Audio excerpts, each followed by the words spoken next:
Dan kita seakan-akan subhanallah sudah kena dengan hadis baginda Nabi SAW, akan tiba satu zaman nanti di mana tidak ada satupun umatku yang bisa luput dari riba. Masalah riba misalnya. Bukankah sekarang teman-teman sekalian sampai pada tingkat apapun dicicil dan berbunga?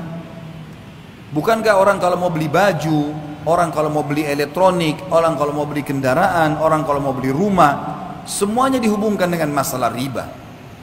Dan ini berbahaya sekali.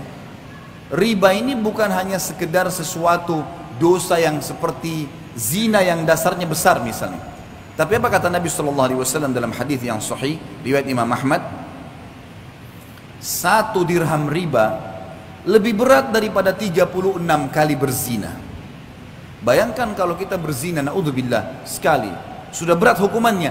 Sudah cukup Allah datangkan penyakit kelamin untuk dia sebenarnya. Sudah cukup Allah akan coba dengan bangkrutnya usahanya, ribut dengan istrinya dan suaminya, anaknya jadi sakit dan beragam macam cobaan akan datang. Bagaimana kalau seandainya 36 kali berzina? Padahal 1 dirham, 1.000 rupiah riba.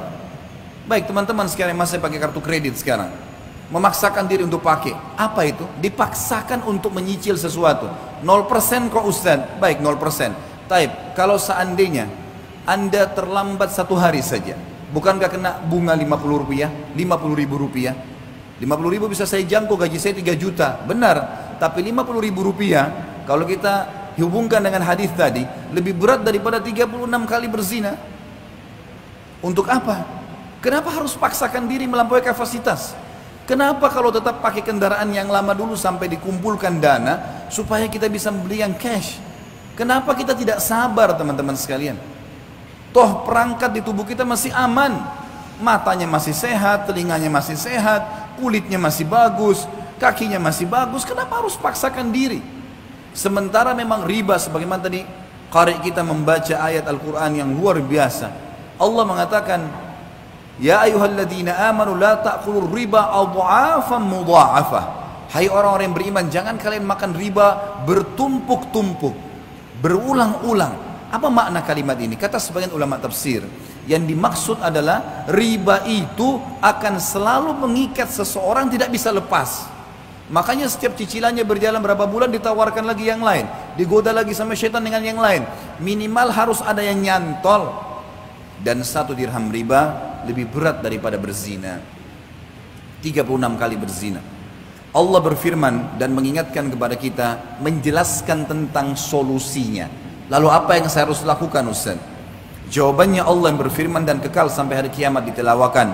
Surah Al-Baqarah 276. Dan bagi teman-teman yang masih terikat dengan riba, baca Al-Baqarah 2 ayat ini, 275 sama 276. Tapi saksi bahasan di sini 276-nya. Kata Allah Subhanahu wa taala, "A'udzubillahi minasyaitonir rajim, yamhaqullahu riba wa yurbis shadaqat."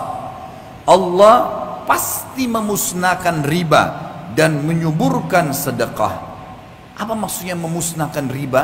Kata para ulama tafsir, yang dimaksud musnah hartanya, hasil riba itu tidak akan bermanfaat buat dia, selalu bermasalah. Beli elektronik akan selalu bermasalah buat dia, beli rumah dari riba akan selalu tidak tenang di dalamnya, terjadi pertengkaran-pertengkaran, makanan minuman yang didapatkan dari hasil bunga riba atau dari riba itu juga akan mendatangkan penyakit-penyakit dan seterusnya. Memusnahkan harta itu dan memusnahkan bagi pemakannya.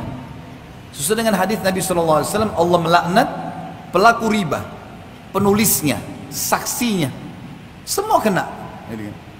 Maka harus hati-hati. Dan Allah menyuburkan sedekah. Bagaimana mempertemukan teman-teman sekalian antara riba dengan sedekah? Bagaimana kita mempertemukan antara riba yang orang transaksi jual beli bertambah berbunga dengan sedekah? Sedekah seakan-akan kita tidak dapat apa-apa. Para ulama tafsir mengatakan yang dimaksud adalah kalau seseorang mau diluaskan rezekinya dan dia tidak akan perlu bergantung pada riba dan hutang, maka dia harus rajin bersedekah.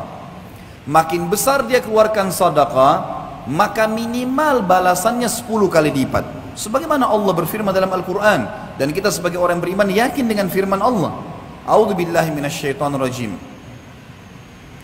Faman ya'mal minas salihati Maaf, ayatnya adalah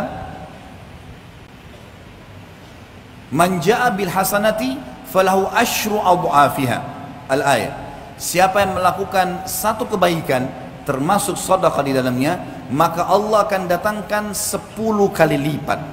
Sebenarnya kita kalau sedekah 5.000 rupiah, 50.000 rupiah, 100.000 rupiah, 1 juta rupiah, atau makin besar maka makin bagus.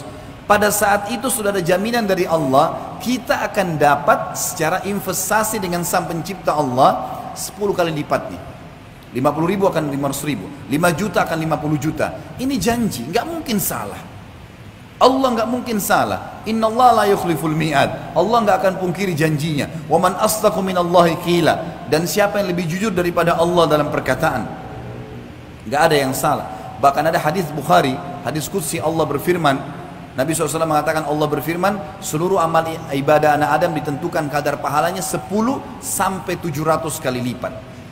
Orang yang rajin sedekah mustahil miskin dan mustahil akan membuka pintu utang, otomatis akan selamat dari riba. Karena masalahnya orang kalau riba pasti berhubungan dengan hutang. Dan ini akan berbahaya, memusnahkan hartanya, memusnahkan dirinya.